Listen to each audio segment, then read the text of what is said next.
Welcome to the deep dive. Today we're getting into something I think we've all seen, maybe even done.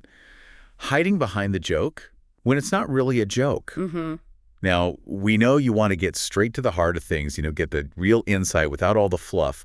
So that's what we're aiming for. Exactly. We've been looking at this really interesting piece and AI perspective called the double-edged jest.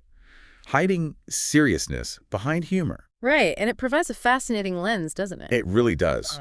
So our mission today is basically to unpack this phenomenon, what it looks like, maybe why we do it, and what the impact actually is. Yeah, the ripple effects. Because this AI view, it helps us see the patterns, beyond just one person saying something awkward. It connects psychology, social stuff, even history. Okay, so let's get right to it then. What are we really talking about when we say hiding behind the joke? Well, at its core, it's using humor, right? A light tone, maybe a punchline to bring up or sometimes discuss or even just totally dismiss topics that are actually pretty serious. And it's everywhere, apparently. That's what's striking. The AI perspective points out, this isn't just one culture or one age group or anything like that. It seems, well, pretty universal across time and place. Think about it. How often do you hear something delivered like a joke, but you kind of get that feeling? Yeah. There's something more serious under there. Oh, yeah. Definitely not just, awkward Uncle Bob at Thanksgiving. Exactly. While that might be an obvious case, the AI really highlights this dual nature of humor itself. Dual nature. Yeah, like it's brilliant for connecting people, right? For relieving stress, even challenging norms sometimes. Sure. But that same flexibility, the ambiguity that makes humor work, that's also what lets it be used as a kind of shield or a mask. A mask for what, though? What kinds of things are hiding? Well, the analysis suggests these jokes can carry some pretty significant underlying messages, things like personal biases, maybe, or a way to brush off something important someone else said, or even sometimes subtly introducing harmful ideas. And the tricky part is, even if the person says, oh, I didn't mean it like that, it was just a joke, those underlying messages, they can still stick. They can still have a real effect. Okay, this is where it gets really interesting for me, the whole historical and cultural side of things. The AI perspective was quite eye-opening there. Absolutely. I mean, think about satire. It's been around forever. Right. The AI mentions things like, ancient Greek plays just roasting public figures, or those really sharp political cartoons back in the Enlightenment. And modern stand-up, of course, so much social commentary there. It's using humor to make a point, often a critical one. Precisely. And the AI brought up Jonathan Swift's A Modest Proposal. Oh, yeah. That one's intense. Right. It's this totally outrageous, dark humor about, well, selling children for food. But the whole point was to force people to see the horrific poverty and awful treatment of the Irish under English rule. The joke, if you can call it that, was so extreme it made the real tragedy unavoidable. A really powerful, if shocking, example. But then, like you said, there's the flip side. Jokes used to actually hurt people. Exactly. The AI really underscores how jokes have been weaponized historically. Used to reinforce awful stereotypes against ethnic groups, women, people with disabilities, you name it. How does that work, though?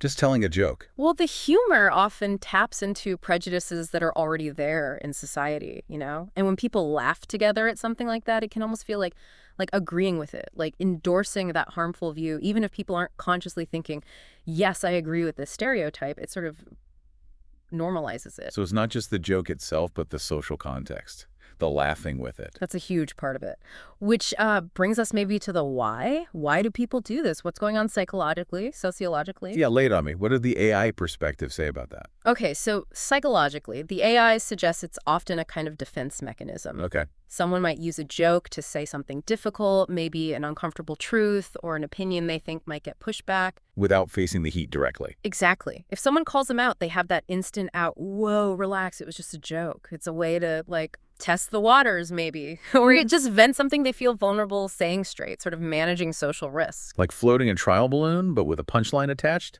That's a good way to put it. And for the people hearing it, the audience, the whole context of comedy often makes us lower our guard, right? Yeah, you're expecting to laugh. You are. And shared laughter, it creates this feeling of connection, of being in on it together, which can kind of inadvertently make it harder to stop and question the message underneath, even if part of you feels a bit off about it. That makes a lot of sense. Laughter is powerful. Social glue. sometimes, even if it's masking something else. Mm-hmm. So what about the bigger picture, the societal level? How does this play out there? Well, sociologically, the AI points to this risk of trivialization if serious issues get framed repeatedly through humor. Like political scandals, maybe? Yeah, that's a great example that AI uses. If we're constantly hearing jokes about corruption, does it start to feel less serious, less urgent? Like it just becomes background noise we chuckle at? Exactly. It risks desensitizing us to the actual harm, the real-world consequences. It makes important stuff seem, I don't know, less worthy of serious thought and action. We're laughing it off instead of dealing with it. Hmm. And another really crucial point that AI makes, when humor mocks victims, say victims of violence or abuse. That was rough. It is.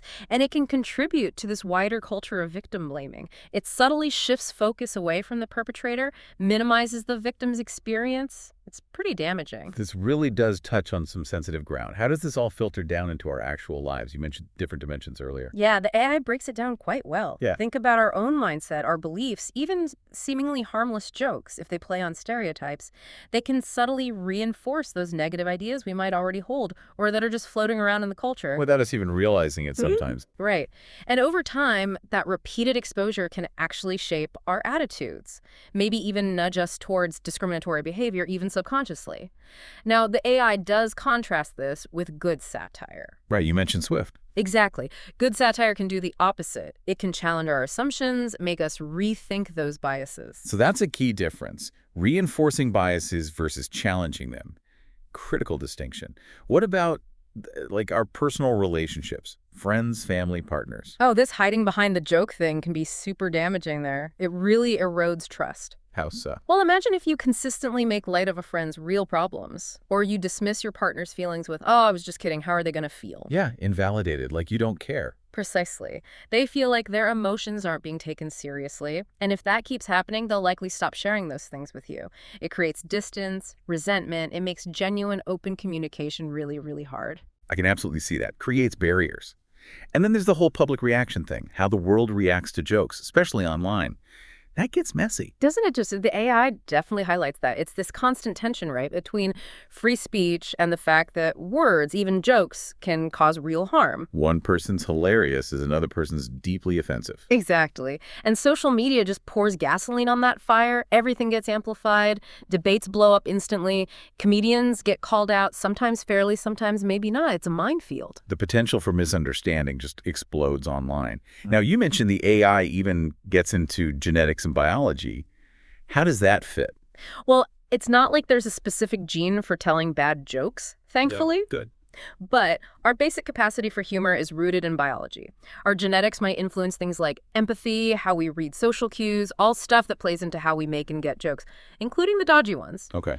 And the AI also touches on endorphins, you know, the chemicals released when we laugh, that feel-good rush. That feeling can get linked to the joke itself, potentially making the message underneath, even if it's serious or harmful, feel more acceptable, less likely to be questioned right then and there. Wow, so our own brain chemistry might make us more susceptible. Wild. And then philosophy, physics, math, logic. That seems like a stretch. It sounds like it, but the AI draws some neat parallels. Philosophically, it's about ethics, right? The responsibility we have when we communicate. Intent versus impact, a huge one. Are you being truthful, or is the joke a form of deception? Okay, I can see the philosophy angle. Logically, using a joke to deflect a serious point can be seen as, well, kind of a fallacy. You're distracting from the argument because maybe you don't have a good one. A red herring with a laugh track. Exactly. And physics, math. Think cause and effect. A seemingly small joke, amplified by a large platform, can have massive, measurable negative consequences. It's about how things scale up. So, okay, this isn't just light banter. There are real ethical weights here. The AI really digs into that line between a joke and actual harm, doesn't it? Yeah. How do we navigate that? It feels fuzzy. It is fuzzy, and that's the challenge. The AI acknowledges free expression is vital, but it's not a free-for-all. It brings up the harm principle, Which is is basically the idea that speech, like actions, can be limited if it directly causes harm to others. So intent isn't the only thing that matters. If harm happens, even if it wasn't the main goal. That's the crucial point the AI makes. Intent matters for understanding why someone said something, but it doesn't erase the harm if it occurred. And the AI lists some clearly problematic uses of humor. Like what? Like minimizing real trauma jokes about disasters, abuse, serious illness, or perpetuating discrimination through stereotypes. Or even using comedy to spread misinformation or undermine trust in, say, science or important institutions. Right. In those cases, the defense, it was just a joke, just doesn't hold water ethically, especially when the negative impact is obvious. This is really important stuff for us as listeners trying to be informed. So what do we do with this understanding? Does the AI offer any guidance for people making jokes or for us listening? It does offer thoughts for both. For creators and really anyone using humor, the AI stresses recognizing the power words have. Thinking about intent versus potential impact.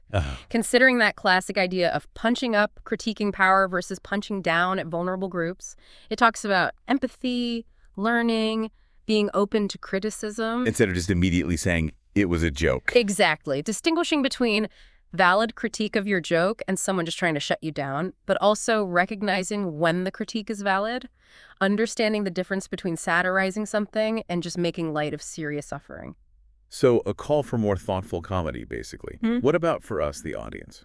For us, it's about engaging more critically. Don't just passively consume. Ask yourself, what's really being said here? Who's the target? What's the potential fallout? Try to tell the difference between clever satire that makes you think and humor that just reinforces ugly biases or makes serious things seem trivial. Consider the source, the context. And crucially, if something feels genuinely harmful, maybe speak up. Respectfully, hopefully constructively. Your reaction is part of the conversation too. And maybe, support creators who are trying to be responsible. Those are really concrete actions, good takeaways. Yeah. Does the AI suggest any bigger picture fixes? Systemic things? Yeah, a few ideas. Better media literacy education, helping everyone get better at analyzing messages, including jokes. Makes sense. Promoting more empathy across different groups. Fostering more open dialogue, so maybe we don't need jokes as a crutch for tough topics quite so often. Right. It also touches on platform responsibility, social media sites grappling with harmful content disguised as humor, and supporting diverse voices in comedy, bringing in different perspectives. So a whole mix of things needed. Now, just before we wrap up, calculations and logic. You mentioned that briefly. How did the AI use that? Yeah, it was more metaphorical, really, not actual math problems. Okay, good. It was using those ideas to illustrate the dynamics. Like, the influence of a joke is kind of like an equation. The speaker's platform size times how much the joke resonates times audience openness. I see. And the potential for harm is maybe proportional to how sensitive the topic is and how vulnerable the target group is. It was just a way to frame how the ambiguity of humor, plus the social license comedy gets, creates this space where things can go wrong, sometimes unintentionally. It connects the factors. Okay, that makes sense as an analogy. Right, let's try and pull this all together. What's the main thing you think our listeners should take away from this deep dive? I think the core message is that this whole hiding behind the joke thing, it's really complex. It's a powerful communication tool, but it truly is that double-edged sword the AI perspective talks about. It can connect, but it can seriously harm. And hopefully for everyone listening, you now feel a bit more equipped to spot this, in conversations, in media, just out in the world. Absolutely. And maybe that leads to a final thought, something to chew on. Can you think of a time, maybe recently, maybe ages ago, where you either used humor yourself to sort of sidestep something serious, or you saw someone else do it? Just reflect on that situation for a moment. What might have been going on underneath? What were the potential consequences, intended or not? And how might knowing what we've discussed today change how you approach communication or understand others going forward? Definitely some valuable food for thought there. If you found this look into communication and humor useful, perhaps our other deep dives into social dynamics might also be up your alley. Thanks for joining us. This is DigitView.